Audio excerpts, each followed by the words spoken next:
Salut les stratoniens, salut à tous, j'espère que vous allez bien. On est parti aujourd'hui pour une nouvelle vidéo. Et dans cette vidéo, on va analyser le BTC, l'Ether, le BNB, toutes les altcoins que vous m'avez demandé. Donc on en a pas mal, XRP, Sol, FIL, XTZ, ADA, GRT, Shiba qui prend du coup 17% aujourd'hui, Link et Algo. Donc ouais, il y en a une petite liste, donc ça va être sympa. On ira voir aussi le SP500 et l'indice du dollar qui sont super intéressants. On est vraiment sur des niveaux clés, donc on attend, soit ça va casser par en haut, ou en bas, et puis on aura au moins notre direction, mais pour le moment c'est pas du tout le cas, et on va patienter sur cette espèce de chart vraiment où on peut pas trader. J'ai tenté de prendre un short ici, mais bon, je me suis fait sortir instant, donc compliqué à vouloir prendre des trades sur cette chart, il faut simplement patienter. Enfin bref, j'espère que cette vidéo vous plaira, n'hésitez pas à me le faire savoir en mettant un maximum de pouces bleus, et puis on est tout de suite parti. Crypto, Commençons directement par le BTC, ça sera une vidéo où on va être assez efficace.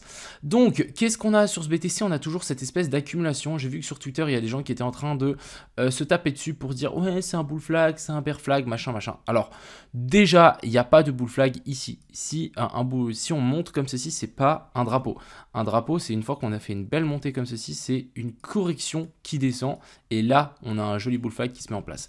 Mais ici, c'est pas du tout un bull flag. C'est plus une accumulation verticale. C'est ce qu'on a fait souvent en bull run. C'est vraiment, on accumule entre deux pumps, tac, tac, tac. Et ensuite, on continue le pump vers le haut. C'est quelque chose qui fait complètement sens.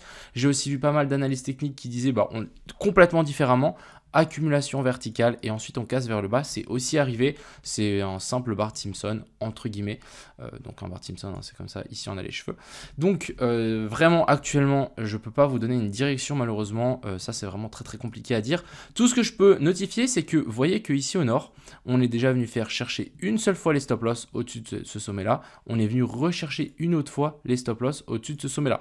Donc actuellement on est vraiment en train de rect les gens qui sont en train de shorter et les gens qui sont longs ils sont posés. Regardez-moi ici les poches de liquidité, c'est des poches sur lesquelles on a des stop loss qui n'ont jamais été touchés et qui sont toujours intacts. Donc personnellement, on peut continuer à rect les shorts longtemps, mais au bout d'un moment, il faudra venir récupérer les stop loss ici des longues et puis ensuite ça nous donnera peut-être une direction. Donc ce qui peut vraiment arriver, c'est nous faire une petite descente ici, on récupère tout ça, nous faire une jolie petite A, B et puis C. Et ensuite, on repart vers le nord et on pousse, je sais pas, vers la zone des 22 000, etc. En checkant les liquidités, ça n'a toujours pas changé. On a un petit pic ici qui se retrouve vers la zone des 22 500, 23 000. On a un autre pic ici juste en dessous. C'est exactement de quoi je vous parlais à l'instant. C'est récupérer les liquidations juste ici en dessous. Et ensuite, on a un énorme pic. Donc celui-là, il n'a toujours pas changé vers la zone ici des 17 000 qui monte jusque vers la zone des 230 000 230 millions, excusez-moi, de liquidations qui sont placées vers la zone des 17 000. Donc, il va falloir patienter par rapport à ça. Mais encore une fois, ici, c'est pas du tout un bull flag, c'est ni un bear flag. Ici, pour moi, c'est juste une accumulation ou une distribution. On le verra au bout d'un moment. Donc, distribution, c'est vraiment on distribue et ensuite on chute. Accumulation, on accumule et ensuite on repart vers le nord. Mais voilà, rien d'autre à dire par rapport à ça. Donc, le Bitcoin, il va falloir patienter. En tout cas, moi, ce que je voudrais bien essayer de voir, c'est si on peut pas long ici sous ces lots. Donc on récupère vraiment tous les stop loss, on essaye de long dans cette zone là pour ensuite pousser vers le haut. Si vraiment on pump vraiment assez fort vers le haut et ensuite on réintègre, donc vous voyez ici j'ai fait une petite zone bleue, on réintègre cette zone et en fait on réintègre aussi le sommet qu'on a là. Là, on va pouvoir peut-être prendre un short et viser beaucoup plus bas.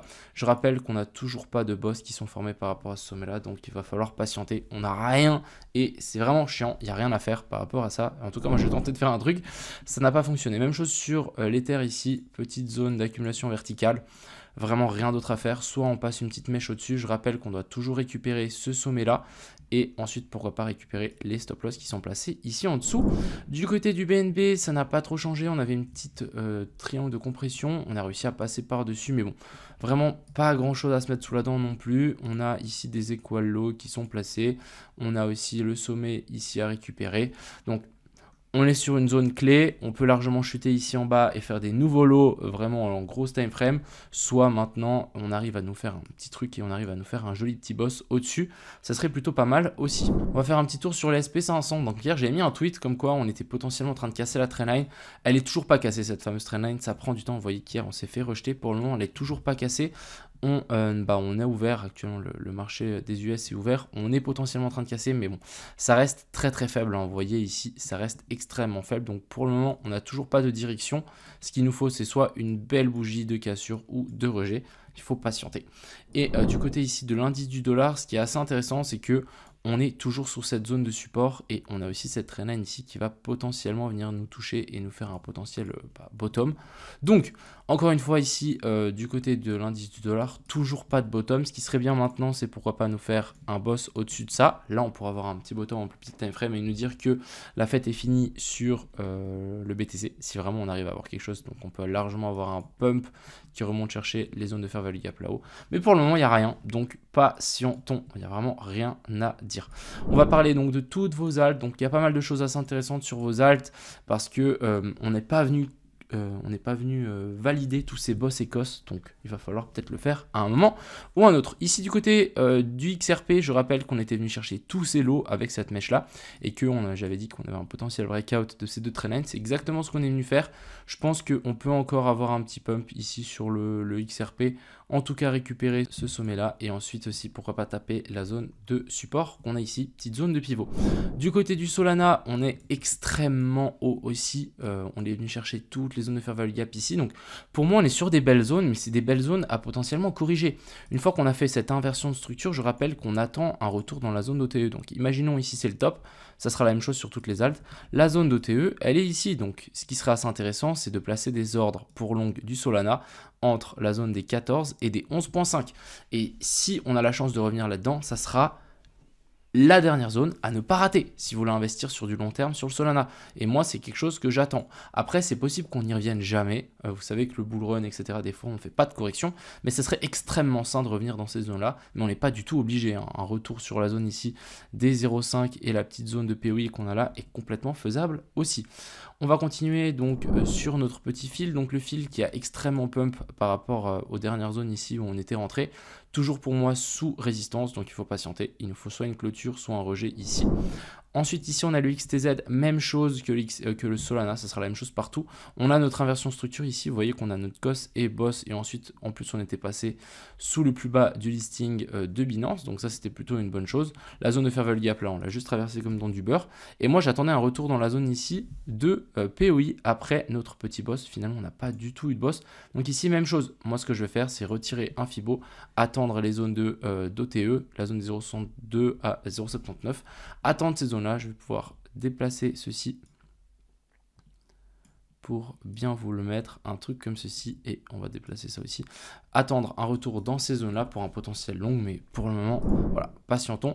Même chose, ça va être la même chose partout. Vous voyez que Ada, j'attendais aussi cette zone-là, après le boss qu'on a eu là. Rien du tout, on a juste tout traversé au nord. Je pense que c'est assez intéressant de juste monter ces alertes et d'attendre la zone d'OTE si on en a une. Je pense qu'on devrait en avoir une. On va pas monter éternellement comme ceci, surtout que les bottoms ne se forment pas genre en quelques. Là, c'est même pas une semaine. Hein, c'est quoi? C'est un mois. Un bottom ici ne se forme pas en un mois, surtout qu'on est descendu de haut en bas. Je verrai au moins une petite redescente, pourquoi pas retester donc des plus bas et ensuite repartir. On a le GRT qui a bien pump, donc là on est déjà à un bottom un petit peu plus conséquent. Vous voyez qu'on a pris un petit peu plus de temps.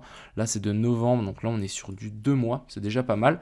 Après, rien n'est fait encore ici pour notre ami GRT. On a vraiment ici une zone de PU dans laquelle on est venu toucher. On peut toujours redescendre un petit peu, mais voilà, on a de nouveau notre inversion structure. Donc ici, on a notre boss qui s'est formé et qui a été confirmé ici. Donc voilà, pourquoi pas faire un petit retest de la neckline, c'est ici. Pourquoi pas faire un petit retest et ensuite casser plus haut. Complètement faisable. Je verrais bien faire un truc comme ceci en fait. Hop, on revient là, on remonte, tac, tac, tac, et ensuite on pousse. On a le Chiliz, donc Chiliz qui m'a été énormément demandé. Alors, le Chiliz, on était venu taper là-haut, on a vraiment extrêmement bien chuté. On est revenu sur des zones super intéressantes. Et vous voyez qu'ici, on a eu notre petite inversion structure aussi. On a eu une autre COS ici et notre boss qui est là. Magnifique. Maintenant, pourquoi pas faire un retest sur cette zone-là. Ça serait vraiment plutôt propre. plus un retour en zone d'OTE. Moi j'attends vraiment cette zone d'OTE, ce serait vraiment magnifique pour prendre des longues. Et puis je pense que le Chiliz, si vraiment on arrive à nous maintenir ce plus bas là, et que là on arrive à repousser et nous faire un nouveau plus haut, là on aura un bottom plutôt pas mal. Mais pour le moment, je rappelle qu'on est toujours en train de faire des sommets toujours plus bas, et rien n'est validé. Mais pourquoi pas faire un petit achat si on arrive sur ces zones là. Encore une fois, continuez votre DCA, à mon avis on reste sur des zones extrêmement basses, et ça c'est plutôt pas mal. On a le Shiba qui vient de pousser aussi, très intéressant. Donc hop, petite poussée aujourd'hui de 17%, c'est plutôt propre. Après, ne dites pas pourquoi on a poussé, j'en sais rien du tout. C'est juste un gars qui a investi ou j'en sais rien. Mais en tout cas, j'achèterai pas forcément du Shiba ici.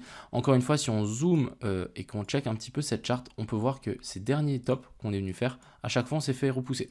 Donc est-ce que maintenant on va se faire repousser et revenir stabiliser plus bas?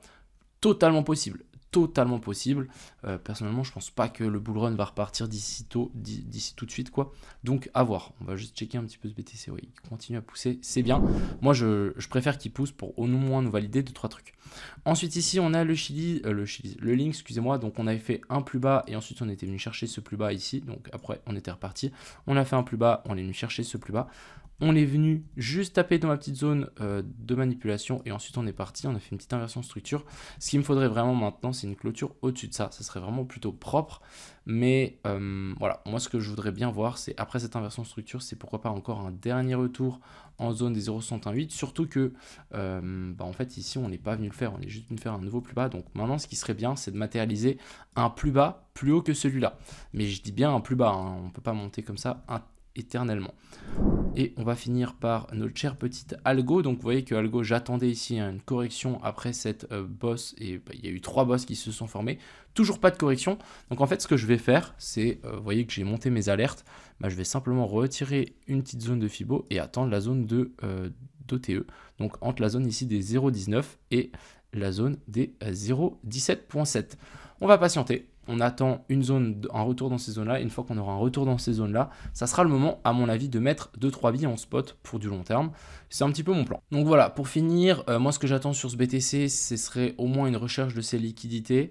Je rappelle qu'on a toujours cette énorme poche de liquidité sur les liquidations. Franchement, si on arrive à venir les rechercher, ça serait vraiment incroyable. Là, on aura vraiment une charte de malade et on aura, à mon avis, un magnifique bottom qui sera formé depuis ici juin à juillet 2022. Ça aurait été vraiment très très propre de faire un vrai truc comme ça. Ici, maintenant, on redescend et là, on aura vraiment quelque chose de monstrueux.